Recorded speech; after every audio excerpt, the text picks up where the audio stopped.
Right, lots happened at the bottom of the table, of course, over the last 48 hours. Sean Dyche sacked at Nottingham Forest after that goalless draw against Wolves. We'll talk about that in a moment. But Spurs, of course, getting rid of Thomas Frank after their defeat midweek. Jules is still with us. Craig, you weren't here yesterday, obviously, to react to it. We spoke after that Spurs game and their poor performance once again.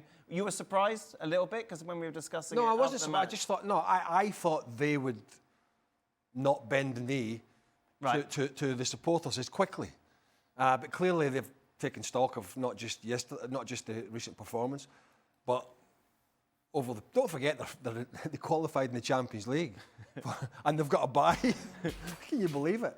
But I think, where they are in the league, and I know they've got a lot of injuries, but where they are in the league, the performances, the results, the way that they've been battered by teams and they've had to come out in the second half and try and dig themselves out a hole, the early sort of descent from players to the manager while walking off the field, the lack of discipline from your captain, which is not necessarily your fault, but you have to sort of deal with that and try and sort of, make a big decision on people like Romero.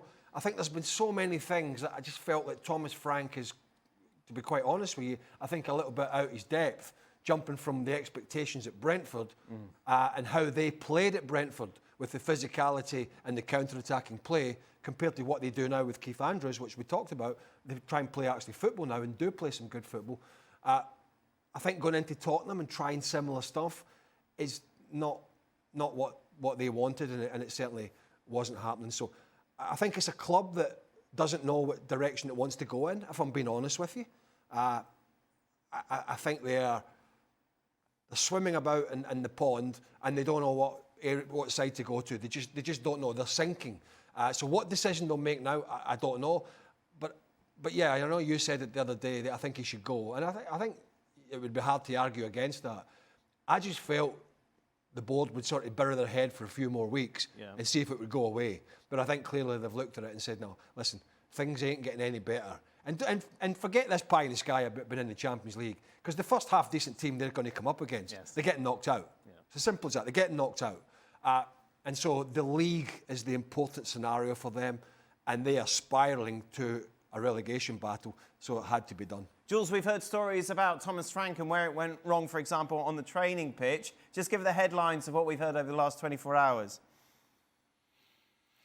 I mean, there are so many. And again, I don't want to go again after him. For me, it's one of the most embarrassing, humiliating tenure that we've had for a manager in one of the big clubs in England. I'm not talking, smaller clubs or lower divisions.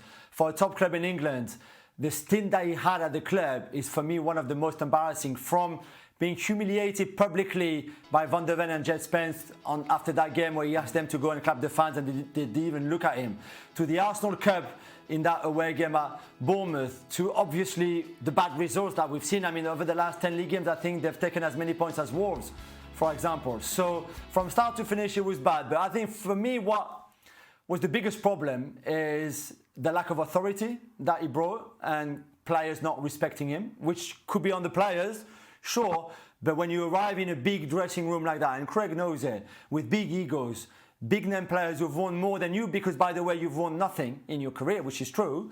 If you don't have that authority, if there's no discipline, you've lost already, even before the season started.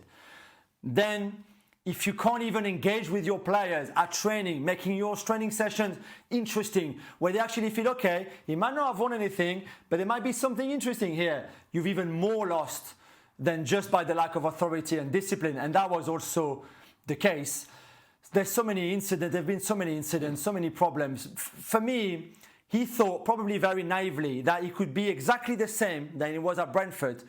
Same guy, same training methods, same methodology, same philosophy, and just take it from Brentford, South London, Southwest London, and take it to the north of London, to Spurs. You can't coach Spurs like you were used to coach in Brentford. It doesn't work. It just doesn't add up. You need to step up. It's a massive step up, by the way. Brentford, where everybody's happy about anything. They're just so happy to be in the Premier League. To go to Spurs with high expectations, high pressure, fans who demand, probably a bit too much, but demand far more than the fans that you met at Brentford. And yet he never really understood that he had to try to step up, to adapt himself to the new environment that he was in. And that, again, was a massive mistake from him. Wait, didn't Jules say at the start of that sentence, I don't want to pile on him here? Yeah. I don't want to pile on him. I'm just going to take the baseball bat to him. I agree. I totally agree. Out his depth. Unfortunately for him, out his depth. And it's, in terms of the coaching scenario from clubs, it's kind of akin to Xabi Alonso, isn't it? Trying to go into Real Madrid with all the right thought process, but doing what he did at Leverkusen with these egos, with these superstars. You have to adjust, whether that's right or wrong. Whether you're sitting at home going, well, players should just do what a manager wants. Yeah, in theory, yes, but it's not as simple as that. You have to go in. Some egos need massaged. Other people need to kick up the backside.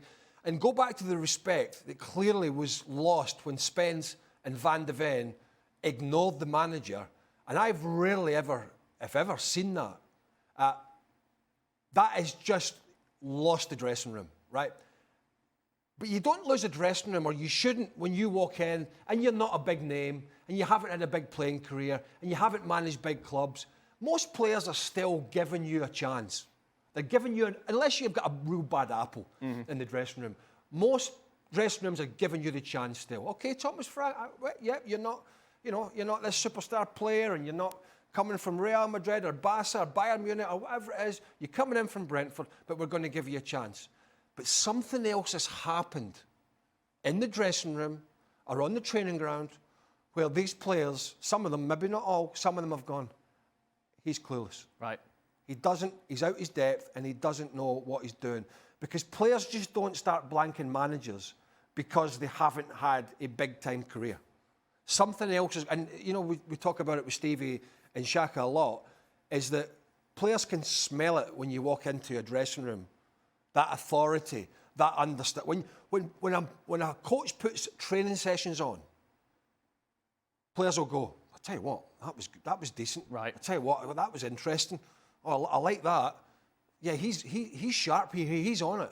But ultimately, and the opposite side of the spectrum, if a manager comes in and puts these sessions on that are embarrassing, players that have won World Cups like Romero and Dutch internationals like Van de Ven and many, many others will just go, he thinks we're going to do what they were doing at Brentford. And you lose the dress. And once that happens, you are screwed.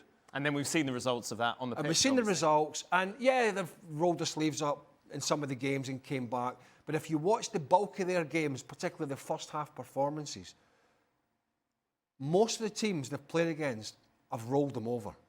And then the players have come out in the second half because the home crowd have been battering them and rolled their sleeves up. Playing for themselves probably more than playing for the manager, because 60,000 or however many it is are getting on the back. As soon as that happens as a player, you have to go out and try and quieten the crowd. So it seems to me that a lot has been going on behind the scenes, and I'm not saying it's right, but it seems to have turned a lot of the senior players against Thomas Frank. And by the way, I'm not making excuses for how he's been sacked. You've just got to deal with that as a coach. Sure. And I think he sowed his own seeds when he went in there with how he's gone about things. Who's going to be the next manager, Jules? Well, I think they're going to go for an interim coach between now and the end of the season, obviously, which I think is the right thing to do because you just save the season, right? There's nothing for you to play for. You're not going to win the Champions League. You're not going to finish in Europe through the league either. All you need to do is avoid relegation. That's it, basically. So it'd be right for them to go for an interim coach, whether that's Johnny Heitinga, who, remember, we talked about it at the time when he was appointed as Thomas Frank's assistant, not coming at all from the kind of Thomas Frank team that he had at Brentford before, just came out a bit of nowhere, really. And we thought, this is a bit weird. You did wonder already at the time if they were thinking, once Thomas Frank is gone, you've got the perfect interim coach there in Johnny Heitinga, who's got a bit of experience, like he was with Slot at Liverpool. Okay, Ajax as a number one didn't really work out for him, but he could do that job. Ryan Mason could also come and help for the next 3.5 months or so, and that probably would be enough because I don't think they will go down. And then the big one is who's coming next properly as a permanent coach. Pochettino is the dream that the club wants. They want him back. The fans want him back. They're desperate for him to come back. I think he would like to come back too. In the right conditions, probably that means with the power that he wants, certainly in terms of transfers and things like that.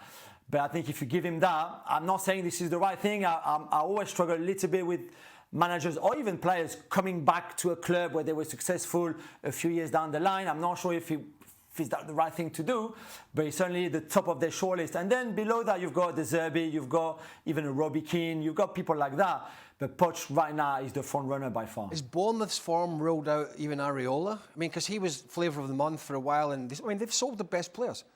They had a great start to the season, then they fell off a cliff, and they're starting to pick it up again. Glasner's the same.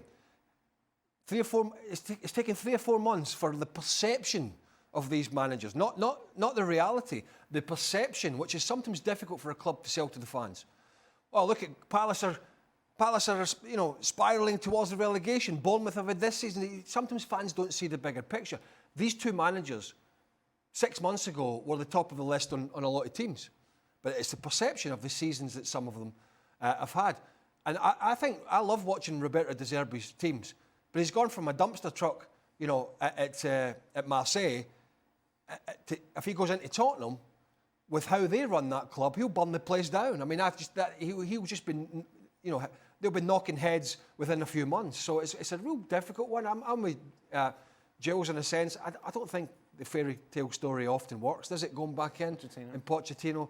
But at this moment in time, there are not too many out there, because we know Man United are looking around. They've got Michael Carrick doing a decent job, but where are they going to go? There might be 1 or 2 other clubs looking for a manager. Who the hell knows what's going to happen at Liverpool at the end of the season? It's unlikely Arne Slot will be out of job, but not impossible. So it's not just going to be Tottenham looking for a top-class manager. So, again, yeah, you might want to go short-term to stave off relegation. Can you believe we're saying that? Talking about Tottenham with their squad, but we are. So you might want to go short-term, but there is a danger other clubs will come and pickpocket some of these managers that are available, and you'll be left not even with the second best, third best, potentially the fourth best, and you're back to sort of square one again.